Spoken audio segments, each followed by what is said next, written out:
Life of Mrs. Rosa Parks. And it happens to be Rosa Parks's birthday today. All right, I think we can get started officially. Hello, everyone. Welcome to PNP Live. My name is Margaret Orto, and I'm the events coordinator in the Children and Teens Department at Politics and Prose. Thank you so much for joining us today and tuning into this format where we continue to bring authors and new books to you. I have the pleasure of introducing our event, and I'm delighted to welcome our guest, Jeanne Theoharis. You can click the link we will drop in the chat to get your copy of Jeanne's book, The Rebellious Life of Mrs. Rosa Parks, now adapted for young adults. And here's again the cover. If you have a question for the author, you can click the Q&A button at the bottom of your screen and add one there. As always, thank you for your kindness and positive engagement. At the end of her presentation, our guest will have time to answer some of your questions. You can also upvote the questions you like and want answered. Now, on to the event you're waiting for. Jeanne Theoharis started her career as a high school teacher and now teaches African American history and politics for college students. She is a distinguished professor of political science at Brooklyn College of the City of New York. She is also the author or co-author of 9 books and numerous articles on the civil rights and Black Power movements, the politics of race and education, and social welfare and civil rights in post-9/11 America. Her widely acclaimed biography, The Rebellious Life of Mrs. Parks, published in 2013, has now been adapted for young adults after years of requests for her to do so. I'm delighted to turn the event over to Professor Theoharis. Take it away, Jeanne. Thank you so much. It's so great to be here. And it's Rosa Parks' birthday. She would have been 108 today. So it's really nice to be together to get to talk about both the ways that Mrs. Parks has been kind of mythologized, and what a fuller history really gives us about her life, and then also about the civil rights movement more broadly. So like Margaret just mentioned, I published a biography of Rosa Parks in 2013. It was the product of about 8 years of research and writing. And it in many ways began when Rosa Parks died in 2005. I don't know if people remember, but it was an unprecedented kind of outpouring of honor and celebration of her life. She became the first woman ever to lie in honor at the US Capitol. Obviously, this past year, we had the second woman in Ruth Bader Ginsburg, but Mrs. Parks was the first. So it was this epic honor, and yet at the same time, how she was being honored, how she was being talked about, was really sort of very constrained. It was very much focused on that one day on the bus. She was incessantly referred to as quiet, not angry. The New York Times eulogized her as the accidental matriarch of the civil rights movement. And so I began my journey to this biography by thinking about the politics of memory and memorialization.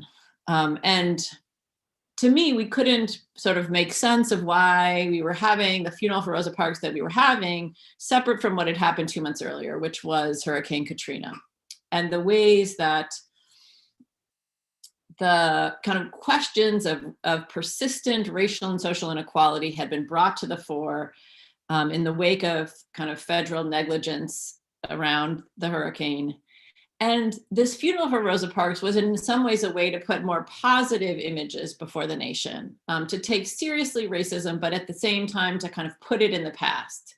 So very much we memorialized Rosa Parks in a way that was about American progress, right? It was about this long ago December day when this sort of good Christian seamstress sits down and ignites a revolution, right?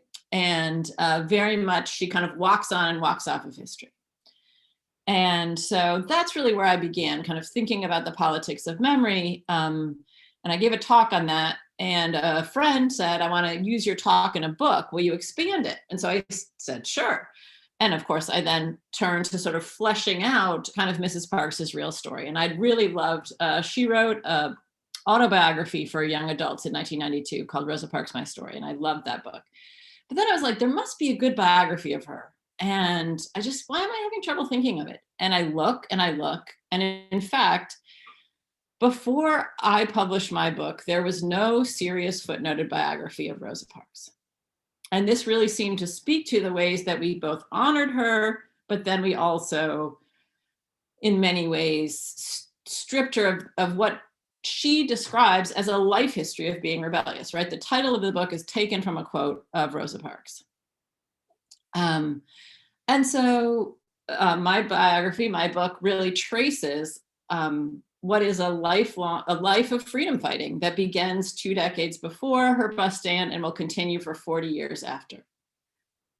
And that book got a lot of attention. And I've spoken, I've done hundreds of talks all around the country to all different sorts of groups. And over and over and over, people seemed so hungry for this. But they also said, please, will you do a book for young people? Because as we know, Rosa Parks is a staple in the curriculum. As we know, both for elementary school students, but in particular for sort of middle and high school, Rosa Parks is one of the few people we really meet. And yet the ways that she is talked about, many of the young adult books on Mrs. Parks really do not do justice to her life, to her activism, to her political vision.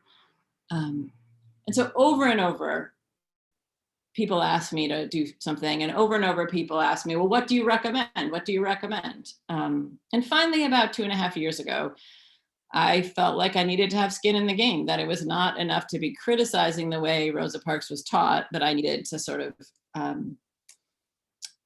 make an attempt to do something better. And so the book that came out 2 days ago, and young adult fiction author Brandy Colbert helped me with the adaptation, really takes that biography that I did in 2013, but also brings in a couple of different other things. As you may know, Rosa Parks's papers had been caught up in a huge feud about her estate and were at this auction house.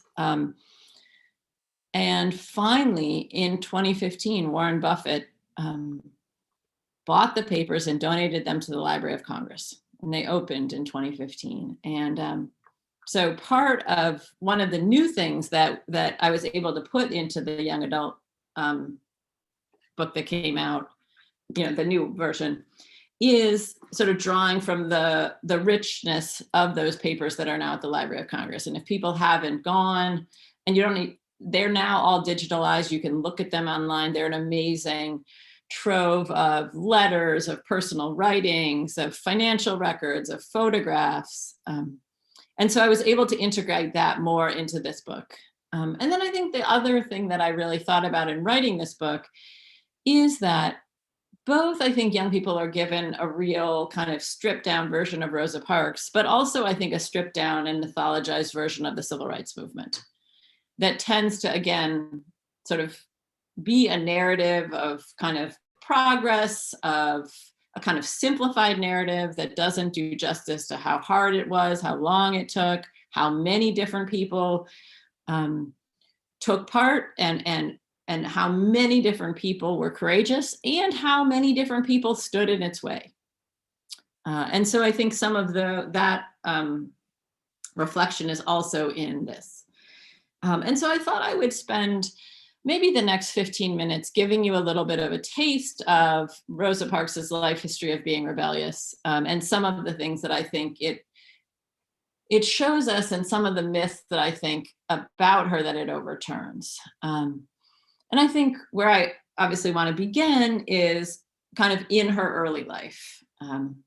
Very much Rosa Parks gets her fighting spirit, her sense of self-determination at home. She grows up with her mom and her grandparents.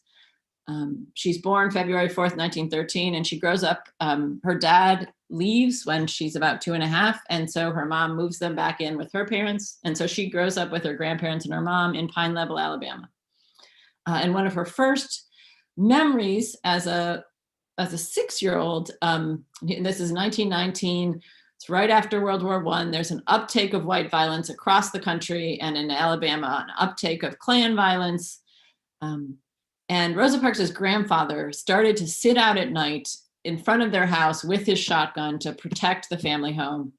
And a 6-year-old Rosa Parks would sometimes sit vigil with him.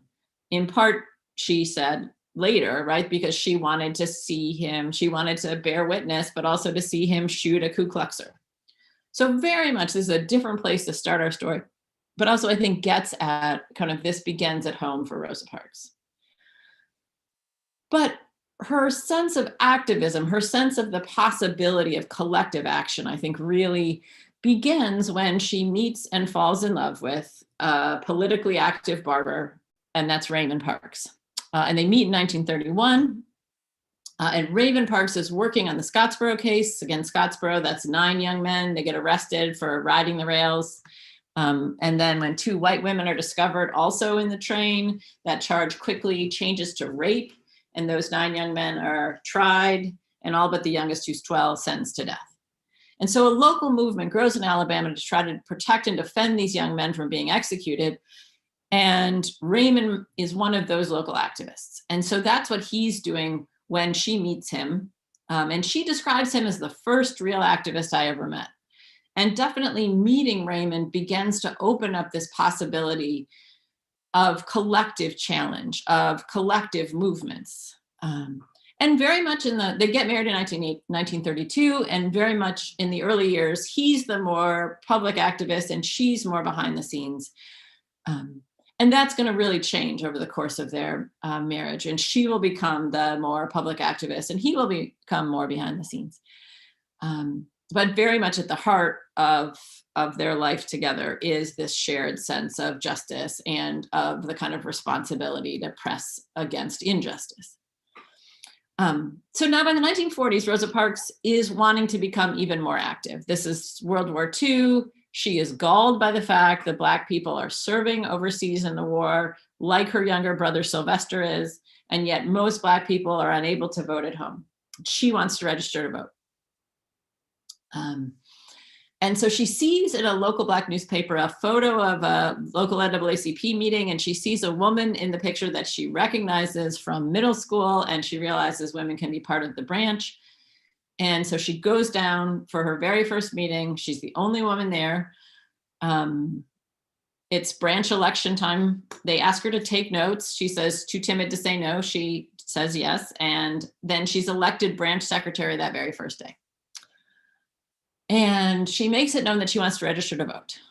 And one of Montgomery's most stalwart activists, a man by the name of E.D. Nixon, who is organizing this voter registration campaign, comes by her apartment. She's living in the projects. They're living in the projects, the Cleveland Court projects. And E.D. Nixon comes by to bring her the material to register to vote. And here is going to begin a partnership that's going to change the face of American history. Because what E.D. Nixon and Rosa Parks are going to do for the next decade is work to transform Montgomery's NAACP into a more activist chapter and really work to build kind of local challenge, local civil rights sort of struggle in Montgomery.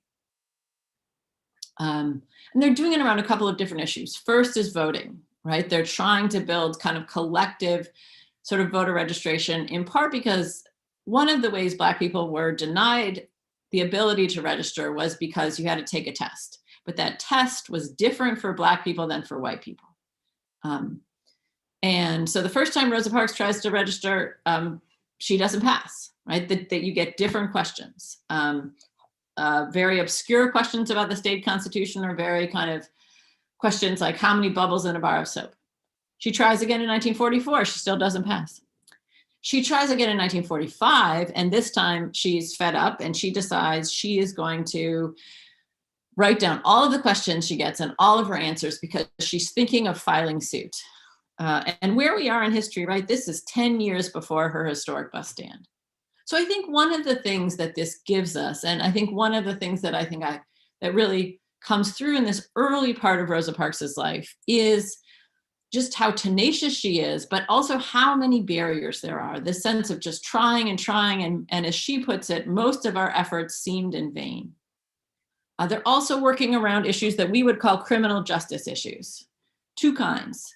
One are cases where Black men, and like the Scottsboro case, are being wrongfully accused of crimes. And so what they're trying to do is provide legal defense for these men. They're trying to build sort of public attention to these cases, in many cases to prevent people from being executed. And then at the same time, they're trying to get the law to actually protect Black people, and particularly Black women, from rape and sexual assault.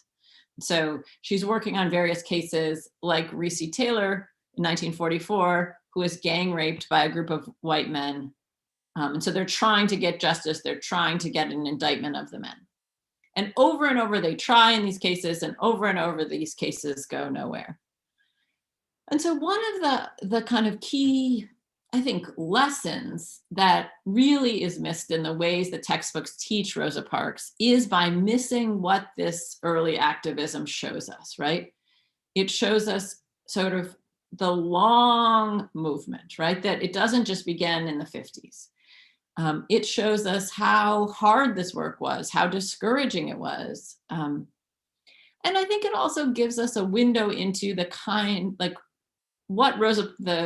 how courageous Rosa Parks is, right? And that is a courage of perseverance, right? The ability to do things over and over and over, even when you can't necessarily see what will happen. She begins to grow sort of very discouraged and very dispirited. And one of the things that we're going to see across her life is the ways that Rosa Parks puts her greatest hope in the kind of spirit and militancy of young people. And so at key moments, she begins to sort of invest in that, right? Invest in really cultivating youth leadership, youth activism, in part because she begins to feel like adults and her peers are too complacent, are not doing enough. And so in 1954, she reforms the youth branch of the Montgomery NAACP. And most parents don't want their kids involved in it, but with her small group of young people, she is teaching them and showing them how change is possible, how resistance is possible. She's encouraging them to take greater stands against segregation. And we're going to see this again and again, right? She loves working with young people, but in part because she loves their boldness, she loves their willingness to press forward when adults sometimes hang back. So that's really where she's investing her energy. So maybe we should skip to December 1st, 1955, right? The big day. She's coming home from work. Rosa Parks works at Montgomery Fair department store. It is Montgomery's biggest department store. It's a segregated department store. That means that Black people can shop there, but they cannot try on clothes. And Rosa Parks is an assistant tailor in the men's shop. So that means she basically spends her days tailoring white men's suits. And so she's going home from work. She says she lets a bus pass. It's too crowded. And she gets on a bus around 5:30 that evening. And she brings with her, right, this long history of activism, but also a sense of, right, like that people had tried things before. She'd resisted on the bus. One of the things Rosa Parks refused to do, some bus drivers, Montgomery bus drivers, and I should say Montgomery bus drivers had police powers, they carried guns. And some Montgomery bus drivers would make Black people pay in the front, but get off and reboard in the back. And Rosa Parks refused to do that. And she'd been kicked off multiple buses for refusing. This is also not going to be the first bus arrest, right? There had been a small trickle of people, particularly in the decade since World War II, who had resisted on the bus and been arrested. One was Viola White in 1944 during World War II. She refuses to give up her seat on the bus. She's arrested. She decides to pursue her case. In retaliation, police rape her daughter. And then the state just ties up her case in the courts and doesn't let the appeal get heard. And Viola White actually dies before anything happens with her case. Another case, one we're, I think, more familiar with today, happens 9 months earlier. A 15-year-old by the name of Claudia Colvin refuses to give up her seat on the bus. She's coming home from high school. There's a bunch of high school students on the bus with her. She'd been studying segregation at school. She also had a kind of political spirit, and so she refuses to give up her seat. She's arrested. She's manhandled by police.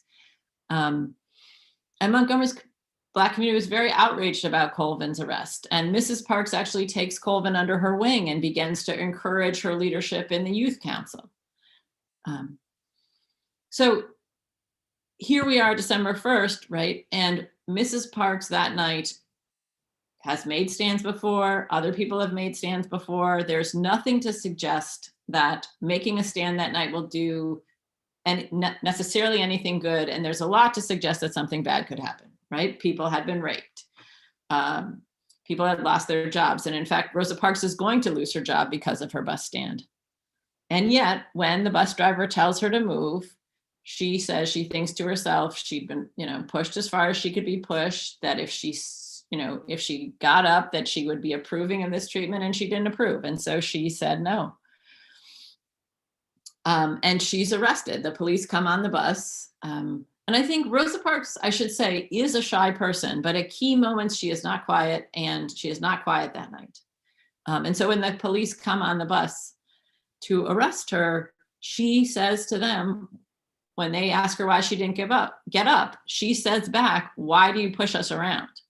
And they're so surprised. And one of the officers says, "Well, I don't know, but the law is the law and you're under arrest."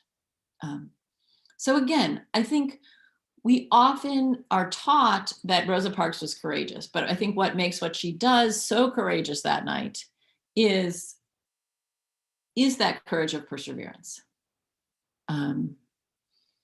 So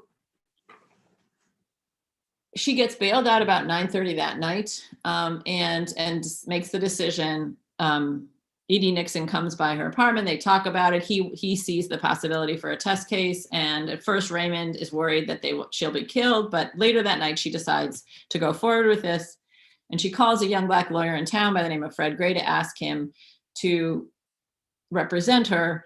And even later that night, he calls a woman by the name of Joanne Robinson, who's the head of a Black women's political group called the Women's Political Council.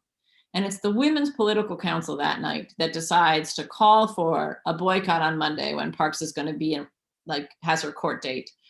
And in the middle of the night, Joanne Robinson goes to Alabama State College where she works, and with the help of 2 students and a colleague, runs off 50,000 leaflets saying, "Another woman has been arrested on the bus, boycott on Monday."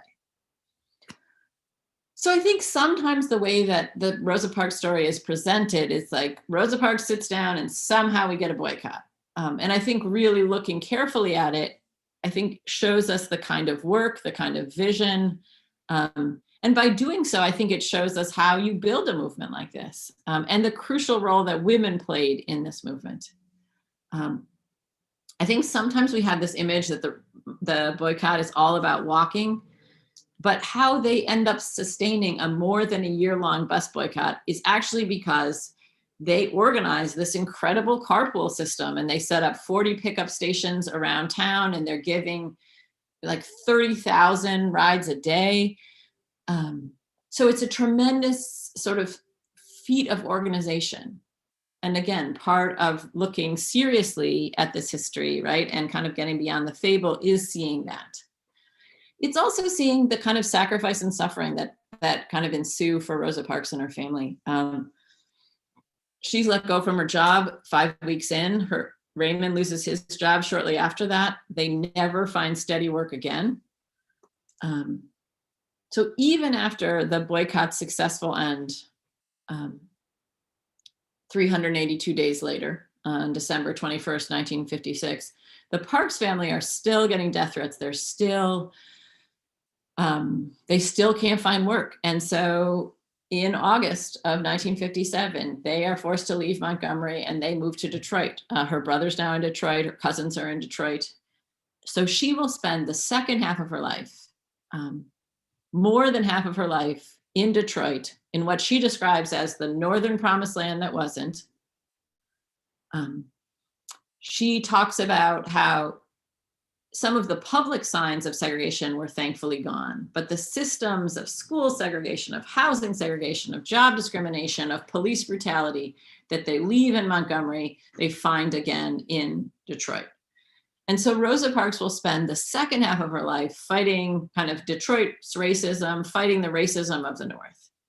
And I think this part of the story we are very unfamiliar with. And in many ways, the story of the civil rights movement that finds itself into most high school textbooks is a story that's only about the South, when the civil rights movement's taking place all over the country.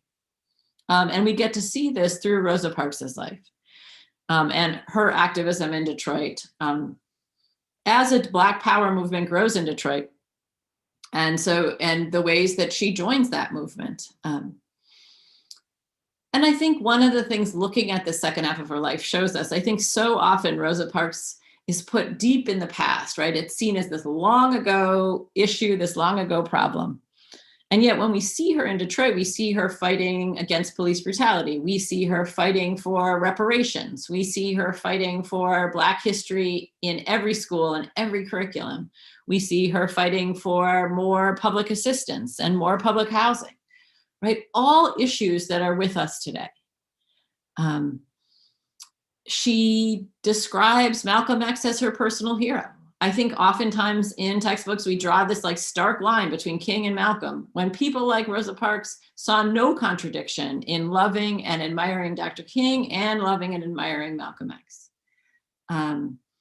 She is an early opponent. She also has a global vision. She is an early opponent of the war in Vietnam. She works against South African apartheid. So her vision of freedom encompasses a kind of global vision of freedom. And really to the end of her life, she is insisting that the struggle isn't over. There's a lot more work to be done. And she, again, she worries, I think, at the end of her life that adults, again, have become too complacent. And so she builds an institute to sort of cultivate youth leadership. She sort of constantly sees young people as having the spirit, the bold spirit to sort of take us forward. And so I think where I'd like to finish, and we can sort of open it up to questions, is that I think too often we teach about Rosa Parks, we honor Rosa Parks by putting her in the way distant past, when Rosa Parks at the end of her life is saying, there's much more work to be done, the movement's not over, we have to keep going. And again, I hope that what this book does is sort of to really show that life of struggle, but also to be a way to carry that struggle forward as she would have wanted. So maybe we can take some questions. Thank you so much, Jeanne, for that really thorough history, really, of Rosa Parks and her life. But let's get started on some of the audience questions. I have one from Sam, who asks, can you talk about your process of adapting Mrs. Parks' story? Yeah. As Margaret mentioned in my introduction, I actually began as a high school teacher, and I've worked with high school students off and on. And so my first job as a high school teacher, I got to teach African-American history. And so I, at a high school in Boston, at the Jeremiah Burke High School in Roxbury. And so in many ways, the book is a little bit coming full circle. And really knowing how much young people kind of crave this kind of substantive history and how much teachers want these kinds of materials.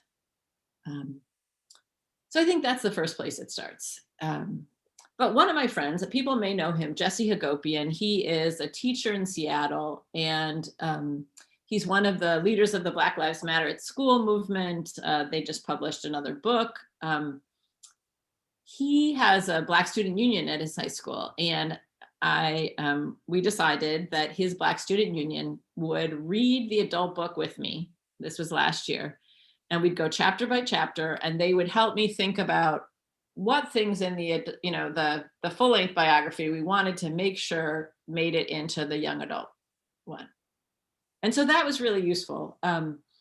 Certainly in the past handful of years, and particularly, as I've spoke a lot at a lot of different things, and again, as this sort of, we're in the midst of a new movement in this country, Black Lives Matter and kind of new youth activism. I think it's shaped how I tell the story and what I see as sort of some of the key points, but certainly getting to work with these with this group of young people and read the book again with them. And so just like one of the things was I was like, just tell me what quotes are speaking to you, what stories are speaking to you, and why. And we got to talk about that. And so that was really useful in terms of figuring out what to include. And then Brandy Colbert, right? She's a YA novelist. And so I think the kind of the craft of the story and hopefully, you know, the kind of vividness of the storytelling. So that's some of how we adapted it. Oh, thank you. That's really super interesting to hear about. Kind of along those lines, because you mentioned that you found after your adult book was written, you had then the papers that became available. Just curious if Katie wants to know if you found anything surprising or interesting when these papers were made available. Absolutely. So one of the things that the papers did was it allowed me to see even more deeply some of the themes that I brought out in the adult book. And one of which is, and if I would absolutely recommend people going to the Library of Congress, like Rosa Parks' papers site, because there's a set of her personal writings that are now available. And they date from many of them date from the 1950s, and how hard that activism was and how much she struggled with feeling crazy, with being labeled a troublemaker. Again, and she's talking about those years, you know, kind of from, you know, in the 40s and early 50s, right? Of just all the pressure like on Black people and including herself, right? Not to dissent. And feeling lonely and feeling like she was going insane. And I think, so there's something very both raw, and you really get a sense of how hard the work was. So that's one thing.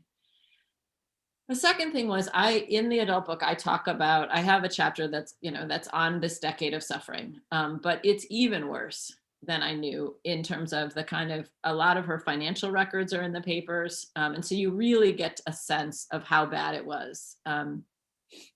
Her income tax records are in there. And so you just get to see their income just fall off, and including even after they moved to Detroit.